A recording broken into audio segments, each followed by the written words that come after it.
ओम शांति।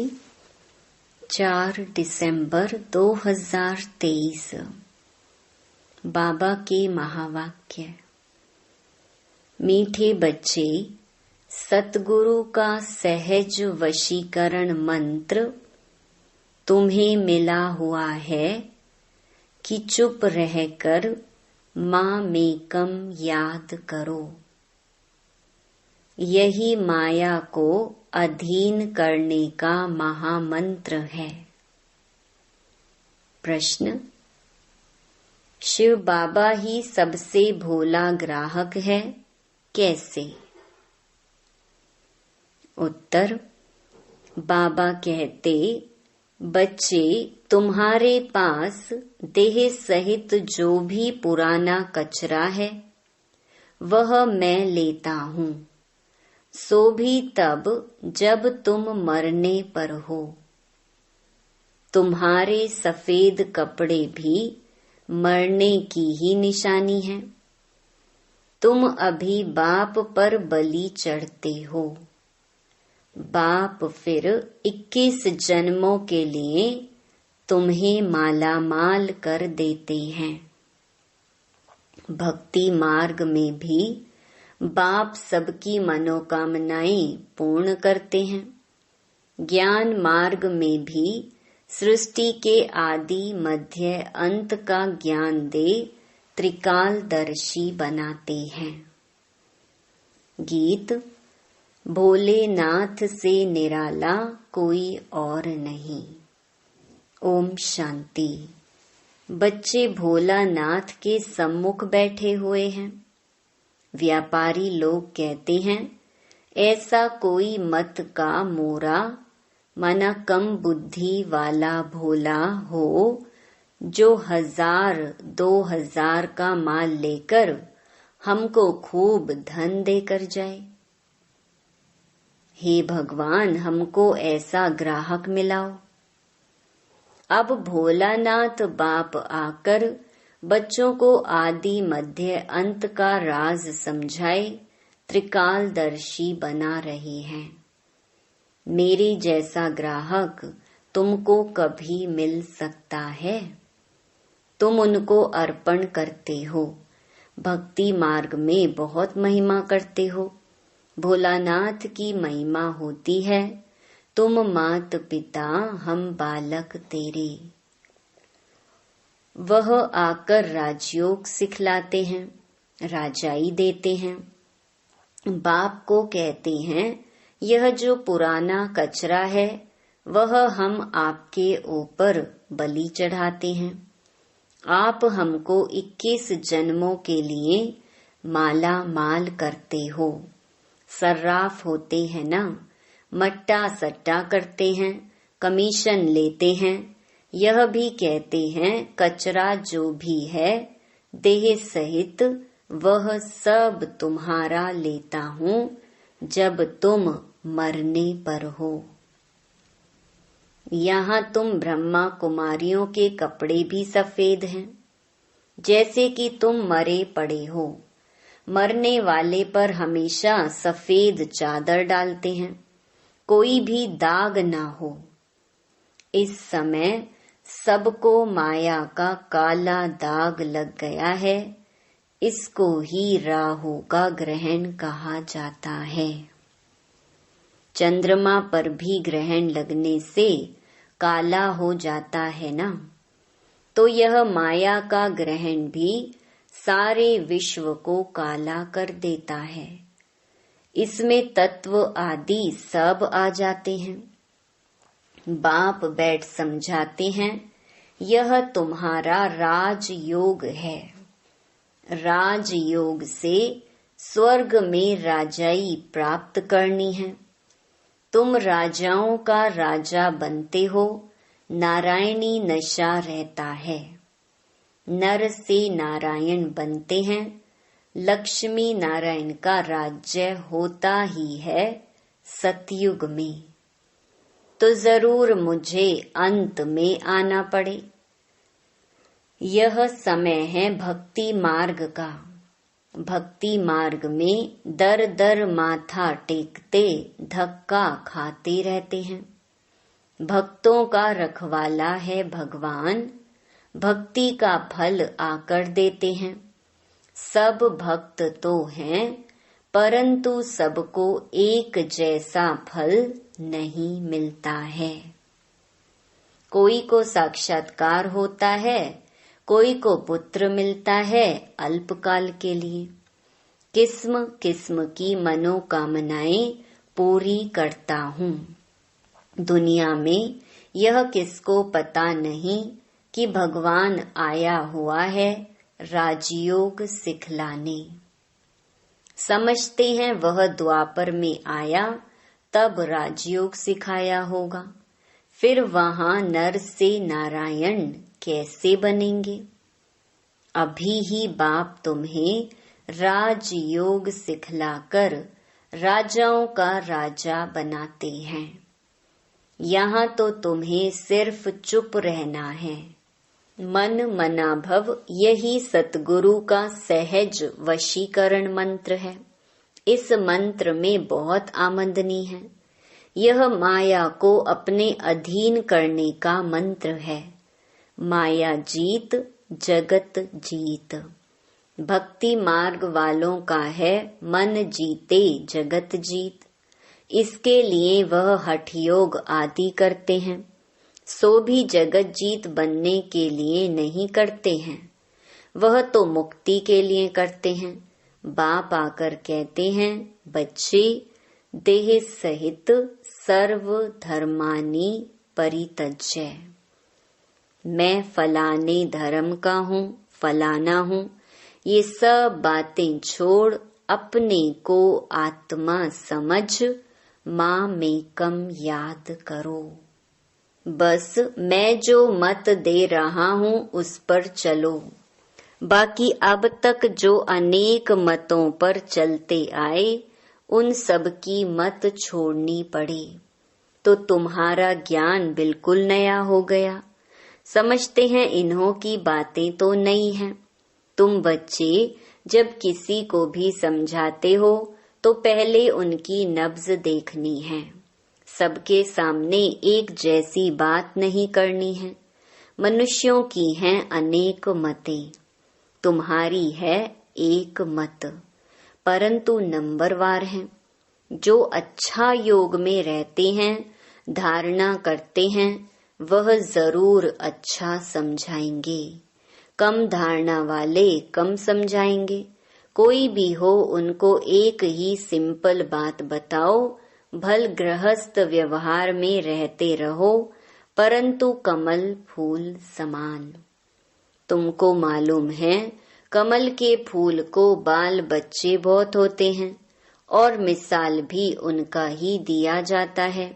बाप को भी बाल बच्चे तो बहुत हैं। कमल का फूल खुद पानी के ऊपर रहता है, बाकी बाल बच्चे नीचे रहते हैं। ये मिसाल अच्छा है। बाबा कहते हैं गृहस्थ व्यवहार में रहो, परंतु पवित्र रहो। यह बात हो गई पवित्रता पर। सो भी इस अंतिम जीवन के लिए पवित्र रह मामेकम याद करो। रचना की पालना भी जरूर करनी है, नहीं तो हठ योग हो जाएगा। दुनिया में पवित्र तो बहुत रहते हैं। बाल ब्रह्मचारी तो भीष्म पितामह मिसल हो गया। अच्छा बाल ब्रह्मचारी वह जो स्त्री पुरुष दोनों इकट्ठे रहे, पवित्र रहे। गंधर्वी विवाह की चर्चा तो शास्त्रों में भी है, परंतु कोई जानते नहीं है। यह तो बाप ही समझाते हैं। बाप कहते हैं, बच्चे अब काम चिता के बदले दोनों ज्ञान चिता का हथियाला बांधो। कैसा अच्छा काम तुम ब्राह्मण करते हो, प्रतिज्ञा करनी है पवित्र रहने की। एक दो को सावधान करते तुम दोनों स्वर्ग में चले जाएंगे। यहाँ तुम इकट्ठे पवित्र रहकर दिखाते हो, इसलिए तुम बड़ा ऊंच पद ले सकते हो। मिसाल दिया जाएगा ना, ज्ञान चिता पर बैठ स्वर्ग में जाकर ऊंच पद पाते हैं। इसमें हिम्मत है बड़ी। अगर पक्के हो चलते रहो तो पद बहुत ऊंच है। फिर सर्विस पर भी मदार है। जो बहुत सर्विस करेंगे, प्रजा बनाएंगे, वह पद भी अच्छा पाएंगे। बाबा मम्मा से भी ऊंच चला जाना चाहिए, परंतु जैसे बाबा कहते हैं वह दोनों क्रिश्चियन अगर आपस में मिल जाएं तो विश्व के मालिक बन जाएं। ऐसे जोड़ा कोई निकले जो माँ बाप से ऊंच जाए सो है नहीं। जगत अम्बा जगत पिता ही नामी ग्रामी है। इन जैसी सर्विस कर नहीं सकेंगे। यह निमित्त बने हुए हैं, इसलिए कभी हार्ट फेल नहीं होना चाहिए।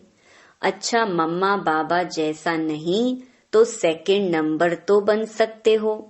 सर्विस पर मदार है। प्रजा और वारिस बनाने हैं तो यह अपनी बातें हैं नई। नई दुनिया रचने के लिए जरूर बाप को आना पड़े। वही रचयिता है।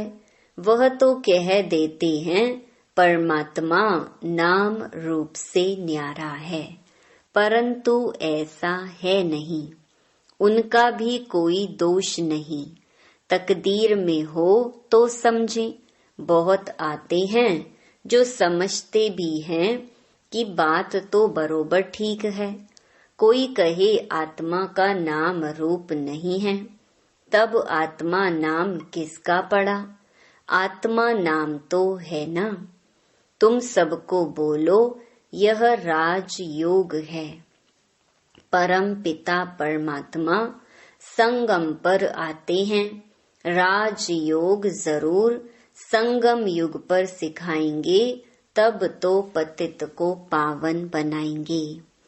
तो यहाँ की बात ही न्यारी है।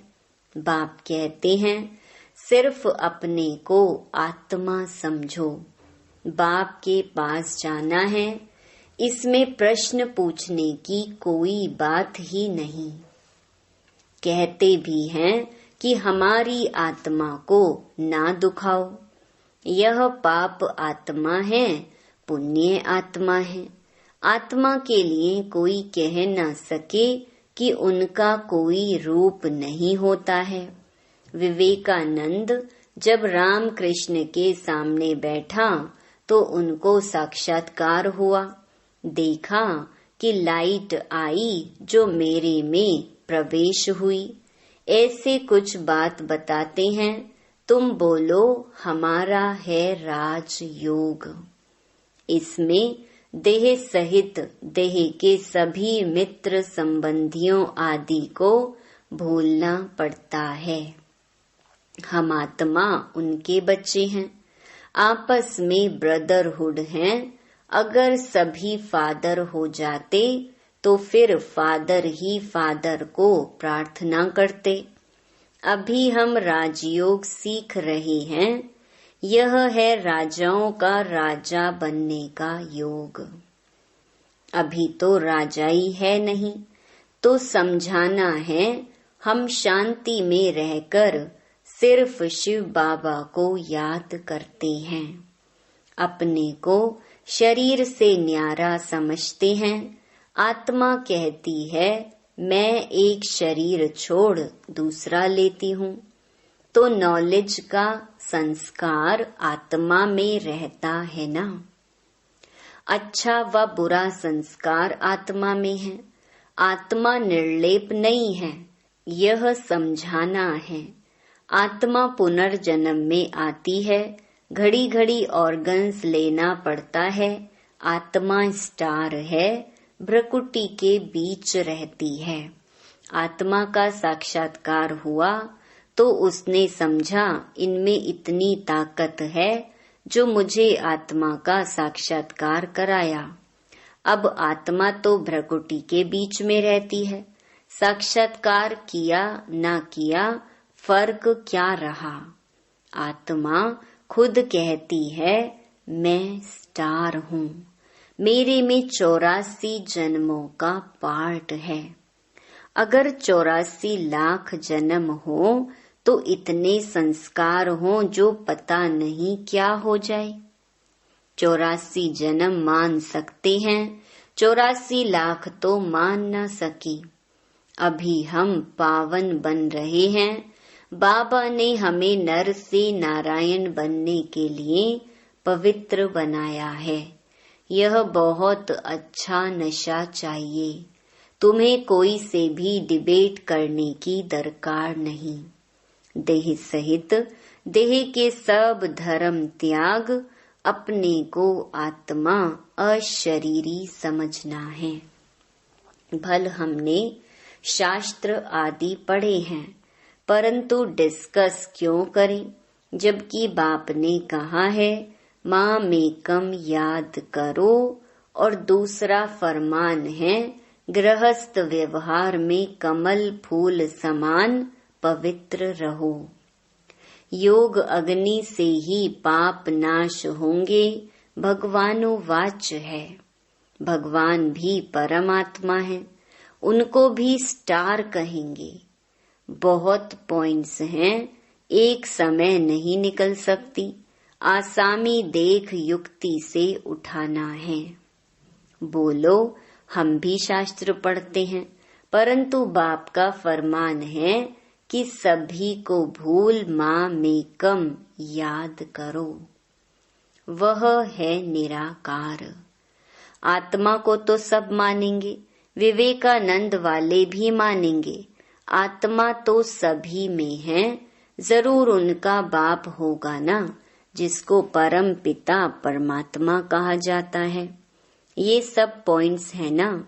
यह सिमरन करने से सदैव पॉइंट्स मिलती रहेंगी, स्टीमर भरता रहेगा।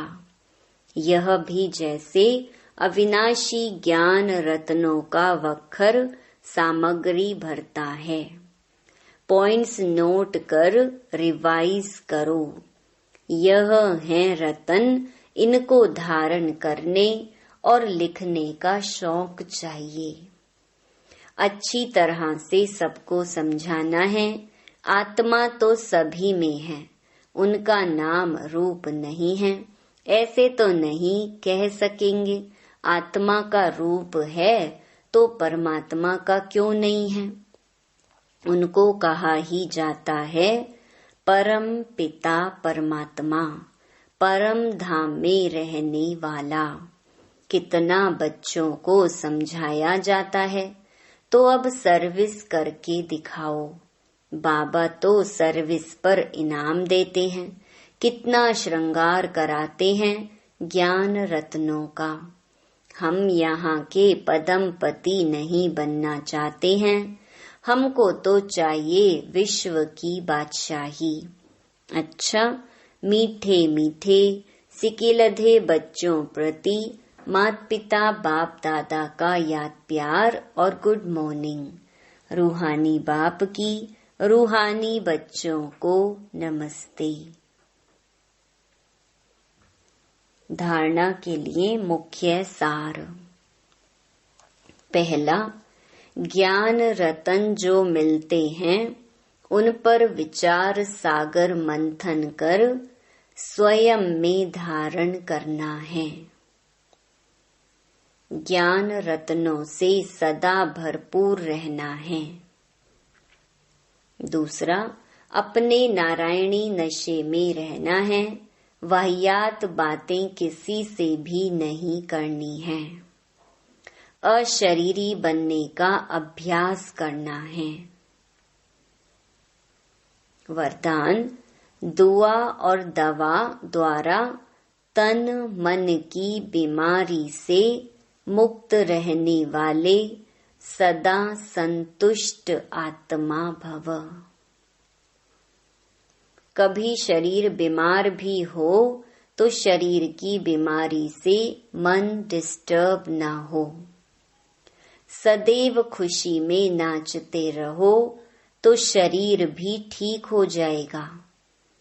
मन की खुशी से शरीर को चलाओ तो दोनों एक्सरसाइज हो जाएंगी।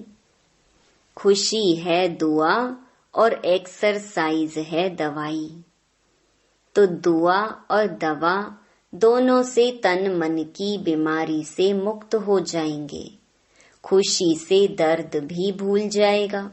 सदा तन मन से संतुष्ट रहना है तो ज्यादा सोचो नहीं। अधिक सोचने से टाइम वेस्ट होता है और खुशी गायब हो जाती है। स्लोगन: विस्तार में भी सार को देखने का अभ्यास करो तो स्थिति सदा एक रस रहेगी।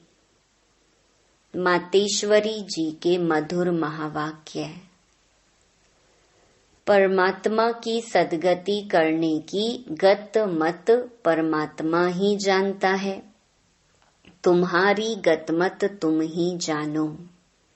अब यह महिमा किसकी यादगार में गाते हैं?